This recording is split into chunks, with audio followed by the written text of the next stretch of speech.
एक बड़े शहर में अमित और नेहा नाम का एक पति पत्नी रहते थे। दोनों ही अच्छी कंपनियों में ऊंचे पदों पर काम करते थे। सुबह से रात तक मीटिंग्स, टारगेट्स और डेडलाइंस में उनका पूरा दिन निकल जाता था।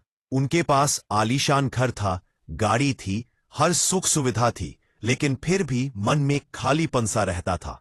घर के एक कोने में बना सुंदर मंदिर धीरे धीरे धूल खाने लगा, क्योंकि उनके पास भगवान के सामने बैठने का समय ही नहीं था। नेहा को कई बार ऐसा लगता कि घर में शांति नहीं रही।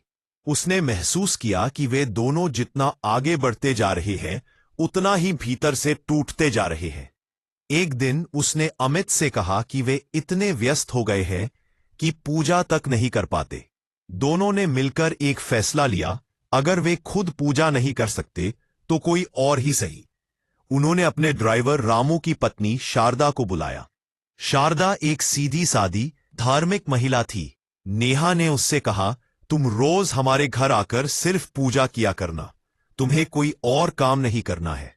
शारदा ने इसे नौकरी नहीं बल्कि भगवान की सेवा मानकर स्वीकार कर लिया। रोज नियम से आती, स्नान करके साफ कपड़े पहनकर पूरे मन से भगवान की पूजा करती, दीप जलाती, फूल चढ़ाती, मंत्र पढ़ती और पूरे घर में सकारात्मक ऊर्जा फैल जाती। लेकिन अमित और नेहा इतने व्यस्त थे कि उन्हें यह सब बस एक औपचारिकता लगता रहा। वे पूजा को समय देने के बजाय पैसे से पूरा किया गया काम समझते रहे। इसी बीच अचानक हालात बदलने लगे। अमित की कंपनी में छटनी हुई और उसकी नौकरी चली गई। नया बिजनेस शुरू किया तो उसमें भारी घाटा हो गया। कर्ज बढ़ता गया और एक एक करके चीजें बिकने लगी। पहले गाड़ी, फिर ऑफिस और आखिर में घर तक। हालात इतने खराब हो गए कि उन्हें सारे नौकर हटाने पड़े। शारदा भी चुपचाप विदा हो गई। समय बहुत तेजी से बीत गया। पूरे 5 साल निकल गए। अब अमित और नेहा एक छोटा सा रेस्टोरेंट चलाते थे। जिंदगी साधारण हो चुकी थी, लेकिन इस बार अहंकार नहीं था।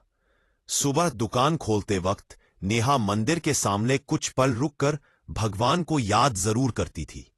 एक दिन रेस्टोरेंट के बाहर एक महंगी गाड़ी आकर रुकी। उससे उतरा वही रामू, उनका पुराना ड्राइवर, लेकिन अब उसकी पहचान बदल चुकी थी। महंगे कपड़े, आत्मविश्वास से भरी आवाज। उसने बताया कि उसे गाड़ियों की सप्लाई का बड़ा सरकारी टेंडर मिला है और अब उसका बिजनेस बहुत आगे बढ़ चुका है। अमित यह सब सुनकर स्तब्ध रह गया। तभी रामू ने कहा, साहब ये सब भगवान की कृपा है।